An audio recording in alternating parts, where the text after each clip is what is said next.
आज की वीडियो में हम लोग बात करते हैं न्यूप्लेजिया के बारे में। तो न्यूप्लेजिया एक मेडिकल टर्म है जो एबनॉर्मल और अनकंट्रोल सेल ग्रोथ को डिस्क्राइब करता है। ये कंडीशन कैंसर का एक प्राइमरी फीचर है जिसमें सेल्स अपने नॉर्मल लिमिट से बहुत ज़्यादा प्रोलिफरेट करता है।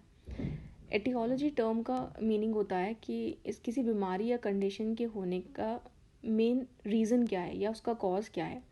न्यूप्लेजिया की एटियोलॉजी को समझने में हमें बताना है कि सेल्स का अनकंट्रोल ग्रोथ क्यों होता है।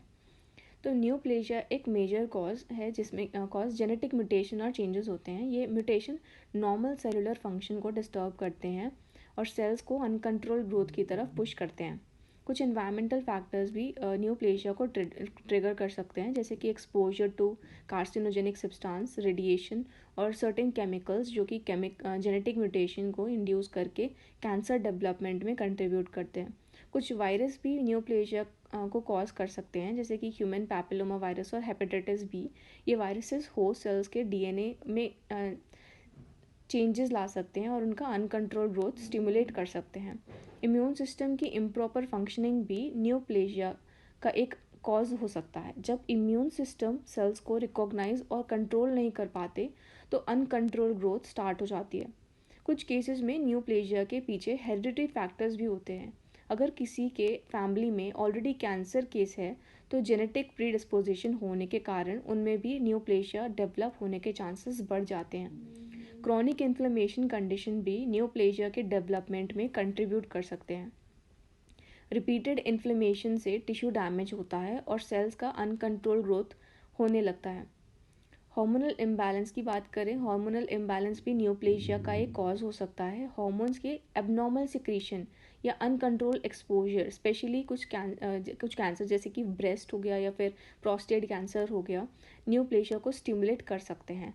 तो न्यूप्लेजिया की एटियोलॉजी को समझने के लिए इसके कॉन्टेक्स्ट में हमें ये बताना है कि सेल्स का अनकंट्रोल ग्रोथ क्यों होता है। Genetic mutation, environmental factors, viral infection, immune system dysfunction और हार्मोनल इम्बैलेंस, ये सब न्यूप्लेजिया के डेवलपमेंट में कंट्रीब्यूट करते हैं।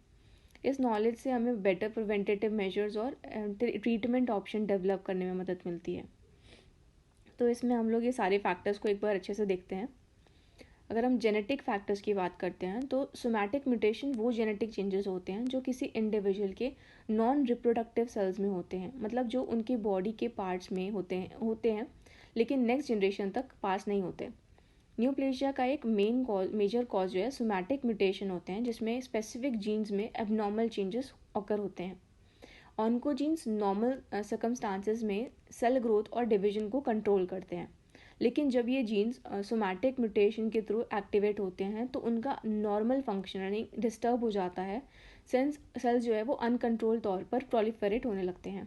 सोमैटिक म्यूटेशन के कुछ जीन्स को ऑन्कोजेनिक बना दिया जाता है। ये म्यूटेशंस उन जीन्स को परमानेंटली ऑन पोजीशन में ले जाते हैं, जिससे नॉर्मल कंट्रोल सिस्टम फेल हो जाता है और सेल्स एबनॉर्मल तौर पर ग्रो करते हैं।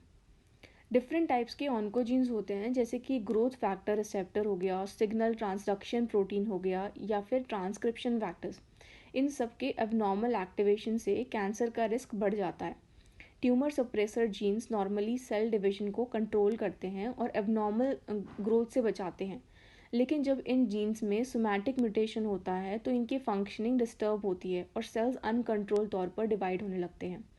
सोमैटिक म्यूटेशन से कुछ जीन्स को इनएक्टिवेट कर दिया जाता है, जैसे कि ट्यूमर सप्रेसर जीन। ये इनएक्टिवेशन नॉर्मल कंट्रोल मैकेनिज्म को कमज़ोर कर देती है और सेल्स को अनकंट्रोल ग्रोथ का सिग्नल मिलता है।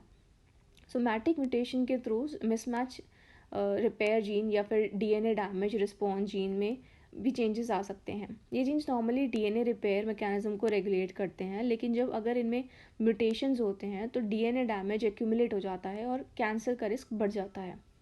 सोमैटिक म्यूटेशन से जेनेटिक इंस्टेबिलिटी क्रिएट होती है, जिसमें सेल्स का डीएनए डैमेज रिपेयर नहीं हो पाता। इससे कैंसर ट्रीटमेंट का रिस्क बढ़ जाता है, क्योंकि डैमेज्ड डीएनए से अनकंट्रोल सेल ग्रोथ स्टार्ट हो जाता है। तो सोमैटिक म्यूटेशन, ऑन्कोजीन्स और ट्यूमर सप्रेसर जीन्स के इंटरैक्शन से न्यूप्लेजिया का जो मेन कारण समझना इसमें क्रूशियल है। ये जेनेटिक फैक्टर न्यूप्लेजिया के डेवलपमेंट में कैसे कंट्रीब्यूट करते हैं, इसको समझने से हम बेटर प्रिवेंटेटिव और ट्रीटमेंट स्ट्रैटेजीज डेवलप कर सकते हैं। नेक्स्ट हम लोग बात करते हैं एनवायरमेंटल एंड लाइफस्टाइल फैक्टर्स जो है कैसे नियोप्लेजिया को इन्फ्लुएंस करते हैं। कार्सिनोजेंस वो सब्सटेंसेस होते हैं जो कैंसर को कॉज करने में कंट्रीब्यूट करते हैं, उन्हीं को हम कार्सिनोजेंस कहते हैं। ये सब्सटेंस जेनेटिक म्यूटेशन इंड्यूस करके या सेल ग्रोथ को अनकंट्रोल्ड बना के कैंसर डेवलपमेंट में रोल प्ले करते हैं। टबैको यूज़ स्पेशली स्मोकिंग एक मेजर कार्सिनोजेनिक फैक्टर है। टबैको स्मोक में हार्मफुल केमिकल्स होते हैं जो कि सेल्स में जेनेटिक म्यूटेशन इंड्यूस करते हैं और कैंसर डेवलपमेंट का रिस्क बढ़ा देते हैं। टबैको यूज़ से कई तरह के कैंसर्स का रिस्क बढ़ जाता है, जैसे कि lung cancer, mouth cancer, throat cancer और इसोफेगस कैंसर। इसके अलावा सेकेंड हैंड स्मोक एक्सपोजर भी कैंसर रिस्क को इंक्रीज़ करता है। अल्कोहल्स के एक्सेसिव कंजम्पशन भी नियोप्लेजिया का एक एनवायरमेंटल फैक्टर है। ये लिवर, माउथ और थ्रोट, इसोफेगस और ब्रेस्ट कैंसर का भी रिस्क बढ़ा सकते हैं। टबैको और अल्कोहल से कार्सिनोजेनिक इफेक्ट का मैकेनिज्म है कि ये सब्सटेंस सेल्स में जेनेटिक म्यूटेशन क्रिएट करते हैं। ये म्यूटेशंस नॉर्मल सेलुलर फंक्शन को डिस्टर्ब करते हैं और अनकंट्रोल्ड सेल ग्रोथ को ट्रिगर करते हैं। टोबैको स्मोक और अल्कोहल मेटाबॉलिज्म से फ्री रेडिकल्स बन सकते हैं, जिससे ऑक्सीडेटिव स्ट्रेस कहते हैं। ये free radical DNA damage cause करके कैंसर डेवलपमेंट का प्रोसेस स्टार्ट करते हैं। बिसाइड्स टोबैको एंड अल्कोहल, कुछ एनवायरमेंटल फैक्टर्स भी कैंसर रिस्क को बढ़ा सकते हैं। एक्सपोजर सर्टेन ड्रग्स का, सर्टेन केमिकल्स का, पॉल्यूटेंट्स का और रेडिएशन का नियोप्लेजिया का रिस्क इंक्रीज कर सकते हैं। फिर अगर हम लाइफस्टाइल चॉइसेस की बात करें तो लाइफस्टाइल चॉइसेस जैसे कि अनहेल्दी डाइट और सेडेंट्री बिहेवियर भी कैंसर रिस्क को इन्फ्लुएंस करते हैं। ओबेसिटी भी एक रिस्क फैक्टर है क्योंकि एक्स्ट्रा फैट सेल्स इन्फ्लेमेशन और हार्मोनल चेंजेस को स्टिमुलेट करते हैं, कैंसर डेवलपमेंट को सपोर्ट कर सकते हैं। टोबैको और अल्कोहल कंजप्शन को कंट्रोल करना, हेल्दी लाइफस्टाइल चॉइसेस अडॉप्ट करना और एनवायरमेंटल एक्सपोजर को मिनिमाइज करना नियोप्लेजिया रिस्क को कम करने में मदद कर सकता है। रेगुलर स्क्रीनिंग और चेकअप भी अर्ली डिटेक्शन और इंटरवेंशन में मदद करते हैं। Carcinogen specially in the form of tobacco and alcohol, environmental factors और लाइफस्टाइल चॉइसेस नियोप्लेजिया को मेन रीज़न कंट्रीब्यूट करने में है। इन फैक्टर्स से बचने के लिए अवेयरनेस, प्रिवेंटेटिव मेजर्स और हेल्दी लाइफस्टाइल चॉइसेस अडॉप्ट करना इंपॉर्टेंट है। इससे नियोप्लेजिया के रिस्क को कम करके ह्यूमन हेल्थ को इम्प्रूव किया जा सकता है। नेक्स्ट हम लोग बात करते हैं वायरल एंड इन्फेक्शियस एजेंट के बारे में। तो कॉन्कोजेनिक वायरस वो वायरसेस होते हैं जो कैंसर डेवलपमेंट को ट्रिगर करते हैं। इन वायरस के इन्फेक्शन से सेल्स में जेनेटिक चेंजेस और अनकंट्रोल ग्रोथ होने लगता है, जिससे कैंसर का रिस्क बढ़ जाता है। कुछ वायरस कॉन्कोजेनिक होते हैं, जैसे ह्यूमन पैपिलोमा वायरस हो गया, हेपेटाइटिस बी वायरस या फिर एप्स्टेन बार वायरस। ये वायरसेस स्पेसिफिक कैंसर का रिस्क बढ़ा सकते हैं। HPV का इन्फेक्शन सर्वाइकल कैंसर के डेवलपमेंट में मेजर रोल प्ले करता है। इन्फेक्टेड सेल्स में जेनेटिक म्यूटेशन होते हैं, जिससे नॉर्मल सेल ग्रोथ डिस्टर्ब होता है और कैंसर डेवलपमेंट होता है। Hepatitis B virus liver cells को इन्फेक्ट करके लिवर सेल्स का रिस्क बढ़ा सकता है।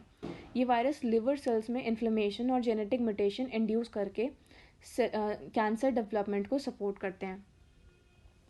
अब एप्स्टीन बार वायरस लिम्फोसाइट्स को इन्फेक्ट करके लिम्फोमा, स्पेशली बर्केट लिम्फोमा और हॉजकिन लिम्फोमा का रिस्क बढ़ा सकते हैं। ये वायरस इन्फेक्टेड सेल्स में अनकंट्रोल्ड ग्रोथ को स्टिमुलेट करते हैं।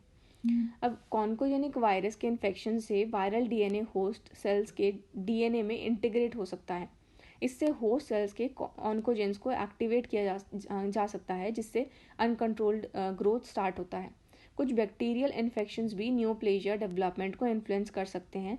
हेलिकोबैक्टर पाइलोरी इन्फेक्शन, जिससे कि स्टमक अल्सर्स के लिए भी रिस्पॉन्सिबल माना जाता है, स्टमक कैंसर का रिस्क बढ़ा सकते हैं। बैक्टीरियल इन्फेक्शन और वायरल इन्फेक्शन से इंड्यूस्ड इन्फ्लेमेशन डीएनए डैमेज को इंक्रीज कर सकते हैं। इन्फ्लेमेटरी रिस्पॉन्स से सेल्स के डीएनए में म्यूटेशन आने का रिस्क बढ़ जाता है, जो कि कैंसर डेवलपमेंट को सपोर्ट करते हैं। अब कॉन्कोजेनिक वायरस और बैक्टीरियल इन्फेक्शंस इम्यून सिस्टम को कॉम्प्रोमाइज कर सकते हैं। कमज़ोर इम्यून सिस्टम से इन्फेक्टेड सेल्स को कंट्रोल नहीं किया जा सकता, जिससे कि अनकंट्रोल ग्रोथ और कैंसर डेवलपमेंट का रिस्क बढ़ जाता है। वैक्सीनेशन अगर हम देखें तो vaccination against oncogenic virus proper hygiene practice और रेगुलर चेकअप इन्फेक्शन के अर्ली डिटेक्शन और प्रिवेंशन में मदद कर सकता है। एंटीबायोटिक ट्रीटमेंट और एंटीवायरल मेडिकेशन भी इन्फेक्शंस को कंट्रोल करने में मदद करते हैं। कॉन्कोजेनिक वायरस और बैक्टीरियल इन्फेक्शन न्यूप्लेजिया का एक इम्पॉर्टेंट एटियोलॉजिकल फैक्टर है। इन्फेक्शन से इंड्यूस्ड जेनेटिक चेंजेस और इन्फ्लेमेशन कैंसर डेवलपमेंट को सपोर्ट करते हैं, इसलिए वैक्सीनेशन, प्रॉपर हाइजीन और इन्फेक्शंस का टाइमली ट्रीटमेंट न्यूप्लेजिया रिस्क को कम करने में इम्पॉर्टेंट है। नेक्स्ट अगर हम लोग बात करें हार्मोनल फैक्टर के बारे में, तो हार्मोन्स जो कि बॉडी के नेचुरल सिग्नलिंग मॉलिक्यूल्स होते हैं, उनका इम्बैलेंस कैंसर डेवलपमेंट में कंट्रीब्यूट कर सकता है। हार्मोनल फैक्टर्स स्पेशली प्ले करते हैं इंपॉर्टेंट सिग्निफिकेंट रोल कुछ सर्टेन कैंसर्स के लिए, जैसे कि ब्रेस्ट, ओवेरियन और प्रोस्टेट कैंसर्स। एस्ट्रोजन एक इम्पॉर्टेंट फीमेल हार्मोन है, ब्रेस्ट कैंसर डेवलपमेंट में रोल प्ले करता है। हाई लेवल्स ऑफ एस्ट्रोजन जैसे कि ड्यूरिंग रिप्रोडक्टिव ईयर्स और हार्मोन रिप्लेसमेंट थेरेपी के टाइम पर ब्रेस्ट टिश्यू को स्टिमुलेट करके कैंसर रिस्क को इंक्रीज कर सकते हैं। प्रोजेस्टेरॉन दूसरा फीमेल हार्मोन भी ब्रेस्ट कैंसर के लिए डेवलपमेंट में इन्वॉल्व हो सकता है।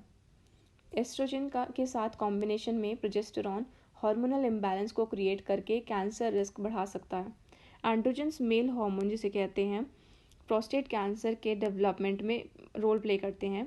Androgen sensitive cell uncontrolled growth start कर सकते हैं, जिसकी वजह से प्रोस्टेट कैंसर हो सकता है। ओवेरियन कैंसर का भी रिस्क हार्मोन्स जैसे कि एस्ट्रोजन और प्रोजेस्टेरॉन के लेवल से फ्लक्चुएशन से जुड़ा हुआ है। ओवेरियन हार्मोन्स के इन्फ्लुएंस में सेल्स एबनॉर्मली ग्रो हो सकते हैं। Hormone replacement therapy specially post menopausal women में होता है, जिसमें एस्ट्रोजन और प्रोजेस्टेरॉन लेवल्स को बैलेंस करने के लिए हार्मोन्स दिए जाते हैं। लॉन्ग टर्म HRT का यूज़ ब्रेस्ट कैंसर रिस्क को बढ़ा सकता है, स्पेशली इफ एस्ट्रोजन और प्रोजेस्टेरॉन कॉम्बिनेशन दिया जा रहा है। हार्मोन्स के फ्लक्चुएशन जेनेटिक म्यूटेशन को इन्फ्लुएंस कर सकते हैं। ये म्यूटेशंस नॉर्मल कैंसर ग्रोथ को डिस्टर्ब करते हैं, अनकंट्रोल ग्रोथ को ट्रिगर कर सकते हैं। कैंसर सेल्स ऑफन एक्सप्रेस करते हैं स्पेसिफिक रिसेप्टर्स को जो कि हार्मोन्स के लिए, जिससे हार्मोनल रिसेप्टर्स कहते हैं। हार्मोन्स इन रिसेप्टर्स के थ्रू बाइंडिंग होकर कैंसर सेल को और ज़्यादा ग्रो करने के सिग्नल्स भेज सकते हैं। हार्मोनल इम्बैलेंस और जेनेटिक ससेप्टेबिलिटी का कॉम्बिनेशन कैंसर डेवलपमेंट को बढ़ा सकता है। अगर किसी की फैमिली हिस्ट्री में ऑलरेडी हार्मोनल रिलेटेड कैंसर्स हैं तो उनमें हार्मोनल फैक्टर्स का इन्फ्लुएंस और ज़्यादा होता है। Regular hormone level checkups specially individuals में जिनकी फैमिली में हार्मोनल कैंसर की हिस्ट्री है, ये अर्ली डिटेक्शन में हेल्प करता है। लाइफस्टाइल मॉडिफिकेशन जैसे कि maintaining healthy weight and staying physically active, ये हार्मोनल इम्बैलेंस को रिड्यूस करने में बहुत हेल्प करता है। हार्मोन्स का रोल न्यूप्लेजिया डेवलपमेंट में सिग्निफिकेंट है और हार्मोनल फैक्टर्स के इन्फ्लुएंस में सर्टेन कैंसर डेवलप हो सकते हैं।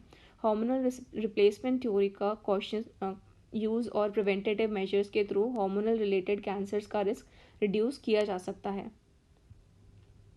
नेक्स्ट हम लोग बात करते हैं इम्यूनोसप्रेशन के बारे में। तो इम्यून सिस्टम बॉडी के इन्फेक्शंस और डिजीज़ से बचाने का काम करता है। ये सेल्स और प्रोटीन्स के नेटवर्क से बना होता है जो हार्मफुल इन्वेडर्स को रिकॉग्नाइज और डिस्ट्रॉय करता है। इम्यून सिस्टम का स्ट्रॉन्ग होना इम्पॉर्टेंट है ताकि वो कैंसर सेल्स को रिकॉग्नाइज करके उन्हें डिस्ट्रॉय कर सके। कमज़ोर इम्यून सिस्टम के केसेस में कैंसर सेल्स को आइडेंटिफाई नहीं किया जा सकता, जिससे उनका अनकंट्रोल ग्रोथ हो सकता है। इम्यूनोसप्रेशन का मीनिंग होता है कि इम्यून सिस्टम को इंटेंशनली कमज़ोर करना। इसका यूज़ ऑर्गन ट्रांसप्लांट पेशेंट्स में किया जाता है ताकि उनके इम्यून सिस्टम ट्रांसप्लांट को रिजेक्ट ना करें। कुछ मेडिकेशंस जैसे कि कॉर्टिकोस्टेरॉइड्स और कुछ कीमोथेरेपिक ड्रग्स जो होते हैं इम्यून सिस्टम को सप्रेस करने के लिए यूज़ किए जाते हैं। इससे ऑटो इम्यून डिजीज़ या ऑर्गन ट्रांसप्लांट के पेशेंट की इम्यूनिटी कंट्रोल में रहती है, लेकिन इससे न्यूप्लेजिया का रिस्क बढ़ जाता है। ह्यूमन इम्यूनोडेफिशिएंसी वायरस जो है HIV एड्स का कॉज है, जिसमें इम्यून सिस्टम को अटैक करता है। HIV के से इन्फेक्टेड इंडिविजुअल्स की इम्यूनिटी कमज़ोर हो जाती है, जिससे न्यूप्लेजिया का रिस्क जैसे कि कपोसी सार्कोमा और नॉन हॉजकिन लिम्फोमा बढ़ सकता है। ऑर्गन ट्रांसप्लांट के बाद पेशेंट को इम्यूनोसप्रेसिव ड्रग्स दिए जाते हैं ताकि वो उनकी बॉडी ट्रांसप्लांट को एक्सेप्ट करे। इससे इम्यून सिस्टम कमज़ोर हो सकता है और कैंसर रिस्क बढ़ जाता है, स्पेशली स्किन कैंसर्स और लिम्फोमास। क्रोनिक इन्फ्लेमेशन कंडीशन जैसे कि रिमेटॉइड आर्थराइटिस या फिर inflammatory bowel disease immune system को कॉन्स्टेंटली स्टिमुलेट करते हैं। इस स्टिमुलेशन से इम्यून सिस्टम कमज़ोर हो सकता है और न्यूप्लेजिया डेवलपमेंट का रिस्क बढ़ जाता है। इम्यून सर्विलेंस जैसे कि इम्यून सिस्टम कैंसर सेल्स को आइडेंटिफाई करके डिस्ट्रॉय करते हैं। अगर कमज़ोर होता है तो कैंसर सेल्स अनकंट्रोल तौर पर ग्रो कर सकते हैं। ये सर्वेलेंस कमज़ोर इम्यून सिस्टम में कॉम्प्रोमाइज़ हो जाता है। कमज़ोर इम्यून सिस्टम वायरल इन्फेक्शन को कंट्रोल नहीं कर पाता, जिससे कि कुछ वायरसेस न्यूप्लेजिया डेवलपमेंट में कंट्रीब्यूट कर सकते हैं। कॉन्कोजेनिक वायरस जैसे कि HPV और हेपेटाइटिस बी कमज़ोर इम्यून सिस्टम के केसेस में कैंसर रिस्क बढ़ा देते हैं। इम्यूनोसप्रेसिव मेडिकेशन का cautious use specially with regular monitoring, regular screening और checkups specially in immunocompromised individual early detection में हेल्प करता है। कमज़ोर इम्यून सिस्टम न्यूप्लेजिया डेवलपमेंट का एक इम्पॉर्टेंट फैक्टर है। Organ transplant patients individual with chronic inflammatory condition और HIV ads patient को एक्स्ट्रा केयर और मॉनिटरिंग की ज़रूरत होती है ताकि न्यूप्लेजिया रिस्क को कंट्रोल किया जा सके। नेक्स्ट हम लोग बात करते हैं इनहेरिटेड प्री डिस्पोजिशन के बारे में। तो हेरिडिटरी कैंसर सिंड्रोम वो जेनेटिक कंडीशंस होती है जो कि एक फैमिली में कैंसर डेवलपमेंट के रिस्क को जेनेटिकली पास ऑन करते हैं। ये स्पेसिफिक जीन म्यूटेशन के रिजल्ट में होता है जो कैंसर ससेप्टेबिलिटी को बढ़ा देते हैं। जेनेटिक प्री डिस्पोजिशन का मतलब है कि किसी इंडिविजुअल में कैंसर डेवलपमेंट के लिए जेनेटिक फैक्टर्स ऑलरेडी प्रेजेंट होते हैं। अगर किसी के फैमिली में हेरिडिटरी कैंसर सिंड्रोम है तो उनका जेनेटिक प्री डिस्पोजिशन कैंसर के लिए ज़्यादा होता है। कुछ कॉमन हेरिडिटरी कैंसर सिंड्रोम होते हैं जैसे कि लीफ्रोमेनी सिंड्रोम या फिर लिंच सिंड्रोम या फिर BRCA जीन म्यूटेशन। इन कंडीशंस में स्पेसिफिक जीन म्यूटेशन से रिलेटेड कैंसर्स का रिस्क बढ़ जाता है। BRCA1 और BRCA2 जीन्स में म्यूटेशंस ब्रेस्ट कैंसर और ओवेरियन कैंसर के रिस्क को बढ़ा सकते हैं। ये म्यूटेशंस इनहेरिटेड होते हैं और फैमिली मेम्बर्स को पास हो सकते हैं। लिंच सिंड्रोम कोलोरेक्टल कैंसर और एंडोमेट्रियल कैंसर के रिस्क को इंक्रीज करते हैं। इसमें DNA रिपेयर जीन्स में म्यूटेशन होते हैं जो कि जेनेटिक इंस्टेबिलिटी को बढ़ा देते हैं। लिफ्रोमेनी सिंड्रोम मल्टीपल कैंसर जैसे कि ब्रेस्ट कैंसर, सार्कोमा और ब्रेन ट्यूमर से के रिस्क को बढ़ा सकते हैं। इनमें P53 जीन म्यूटेशन होती है जो नॉर्मल सेल ग्रोथ को कंट्रोल करते हैं। हेरिडिटरी कैंसर सिंड्रोम को आइडेंटिफाई करने के लिए जेनेटिक टेस्टिंग किया जा सकता है कि स्क्रीनिंग और टेस्टिंग फैमिली मेम्बर्स को ऑलरेडी डिटेक्शन और प्रिवेंटेटिव मेजर्स के लिए हेल्प करते हैं। जेनेटिक प्रीडिस्पोजिशन का impact sensitive periods of development में और ज़्यादा होता है। अगर किसी के जीन्स में म्यूटेशन है तो उनके एक्सपोजर से कैंसर डेवलपमेंट के रिस्क बढ़ जाता है, specially during sensitive developmental stages. Hereditary cancer syndrome में केसेस में इनहेरिटेड म्यूटेशन सिर्फ एक हिट होते हैं, लेकिन एक और म्यूटेशन की ज़रूरत होती है, सेकेंड हिट, कैंसर डेवलप होने के लिए। ये एडिशनल म्यूटेशन एनवायरमेंटल एक्सपोजर या फिर चांस के रिजल्ट में आते हैं। रेगुलर स्क्रीनिंग और genetic counselling hereditary cancer syndrome cases में क्रूशल होता है। प्रिवेंटेटिव सर्जरी जैसे कि mastectomy in case of BRCA mutation को कंसिडर किया जा सकता है। हेरिडिटरी कैंसर सिंड्रोम न्यूप्लेजिया का एक इम्पॉर्टेंट एस्पेक्ट है। जेनेटिक प्रीडिस्पोजिशन के बेसिस पर स्क्रीनिंग और प्रिवेंटेटिव मेजर्स अडॉप्ट की जा सकती है, जिससे कि हाई रिस्क इंडिविजुअल्स को अर्ली डिटेक्शन और इफेक्टिव इंटरवेंशंस में मदद मिलती रहे। नेक्स्ट हम बात करते हैं क्रोनिक इन्फ्लेमेशन के बारे में। इन्फ्लेमेटरी प्रोसेस एक नेचुरल रिस्पॉन्स है जिससे कि बॉडी इन्फेक्शंस, इंजरी या फिर इरिटेंट्स के अगेंस्ट इनिशिएट किया जाता है। ये प्रोसेस इन्फेक्शन को कंट्रोल करने, डैमेज टिश्यूज़ को रिपेयर करने और बॉडी को प्रोटेक्ट करने का काम करते हैं। Inflammatory process normally short term होता है, लेकिन क्रोनिक इन्फ्लेमेशन एक लॉन्ग टर्म कंडीशन है जिसमें कि इन्फ्लेमेशन परसिस्ट करते हैं। लॉन्ग टर्म इन्फ्लेमेशन से सेल और टिश्यू में डैमेज हो सकता है, जिससे कि न्यूप्लेजिया डेवलपमेंट हो जाता का रिस्क बढ़ जाता है। क्रोनिक इन्फ्लेमेशन के कॉजेस, क्रोनिक इन्फ्लेमेशन का रीज़न इंक्लूड करता है persistent infections, autoimmune diseases और long term exposure to irritants जैसे कि टबैको स्मोक। ये कंडीशंस इम्यून सिस्टम को कांस्टेंट एक्टिवेशन में रखते हैं। इन्फ्लेमेटरी प्रोसेस में इम्यून सिस्टम एक्टिवेट होता है और साइटोकाइन रिलीज करता है। क्रॉनिक इन्फ्लेमेशन में प्रोलॉन्ग्ड साइटोकाइन रिलीज होता है जिससे इम्यून रिस्पॉन्स हाइपर एक्टिव हो जाता है। क्रॉनिक इन्फ्लेमेशन डीएनए डैमेज को बढ़ा सकता है। डैमेज डीएनए और म्यूटेशन सेल्स में अनकंट्रोल ग्रोथ को ट्रिगर कर सकते हैं, जिसकी वजह से न्यूप्लेजिया हो सकता है। इन्फ्लेमेटरी सेल्स जैसे कि मैक्रोफेज और न्यूट्रोफिल क्रॉनिक इन्फ्लेमेशन के टाइम पर रिलीज होते हैं। ये सेल्स कैंसर सेल को सपोर्ट कर सकते हैं, इनमें न्यूट्रिएंट और ग्रोथ सिग्नल्स प्रोवाइड करके। NF-κB एक प्रोटीन होता है जो कि इन्फ्लेमेशन रेगुलेशन करता है। क्रॉनिक इन्फ्लेमेशन में प्रोलॉन्ग्ड NF-κB एक्टिवेशन होता है जिससे एक अनकंट्रोल सेल ग्रोथ और एंटी एपोप्टोटिक सिग्नल्स रिलीज होते हैं। क्रॉनिक इन्फ्लेमेशन एंजियोजेनेसिस को स्टिमुलेट कर सकता है जिसमें न्यू ब्लड वेसल्स फॉर्म होते हैं। ये न्यू वेसल्स कैंसर सेल को न्यूट्रिएंट्स और ऑक्सीजन प्रोवाइड करते हैं और उनके इन्वेसिव कैपेबिलिटीज़ को बढ़ा सकते हैं। क्रॉनिक इन्फ्लेमेशन में टिश्यू रीमॉडलिंग होती है जिससे मेटास्टेटिक स्प्रेड का रिस्क बढ़ जाता है।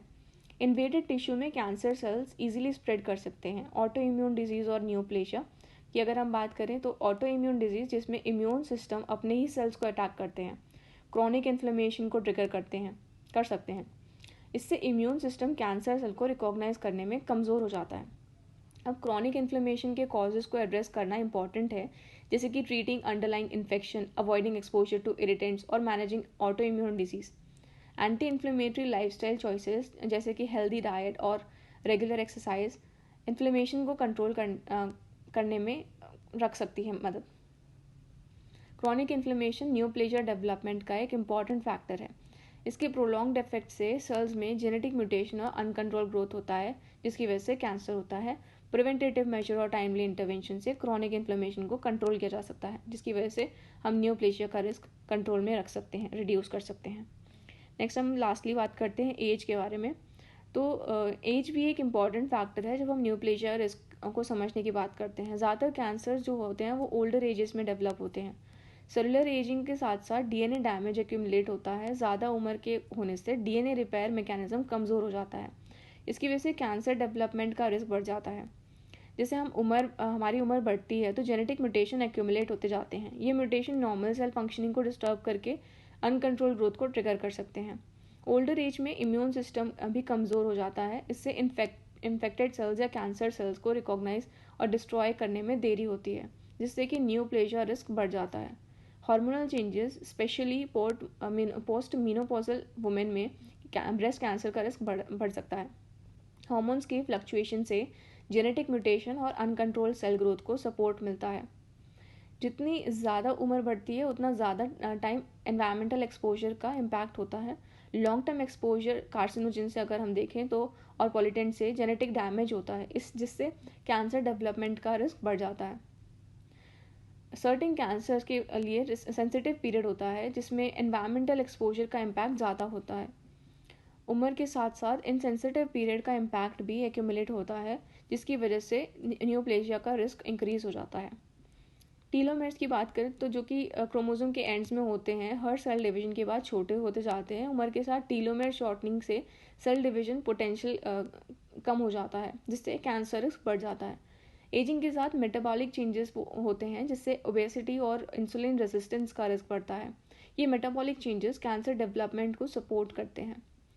नेक्स्ट स्क्रीनिंग और अर्ली डिटेक्शन की हम बात करें तो ओल्डर एजेस में रेगुलर स्क्रीनिंग और चेकअप का इंपॉर्टेंस बढ़ जाता है। अर्ली डिटेक्शन अगर हम टाइमली इंटरवेंशन हो सके उसका, तो सिवियरिटी उस कैंसर की रिड्यूस करने में और आउटकम्स को इम्प्रूव करने में मदद मिल सकती है। हेल्दी लाइफस्टाइल चॉइसेस जैसे कि बैलेंस डाइट की हम बात करें, रेगुलर एक्सरसाइजेज और टबैको का अवॉइडेंस और एज रिलेटेड न्यूप्लेजिया का रिस्क कम करने में मदद करते हैं। रेगुलर हेल्थ चेकअप और screening specially high risk individual में क्रूशियल होता है। उम्र न्यूप्लेजिया रिस्क में एज जो है एक इम्पॉर्टेंट फैक्टर होता है। Cellular ageing, genetic mutation, hormonal changes और एक्यूमुलेटेड एनवायरमेंटल एक्सपोजर से कैंसर डेवलपमेंट का रिस्क बढ़ जाता है। टाइमली स्क्रीनिंग और प्रिवेंटेटिव मेजर से एज रिलेटेड न्यूप्लेजिया के रिस्क को हम कंट्रोल में कर सकते हैं। जैसा मैंने लिखा भी है, the risk of cancer increases with age. This is partly due to the cumulative effect of environmental exposure and timely required for genetic mutation to accumulate. तो आज की वीडियो में बस हम लोग इतना ही बात करेंगे।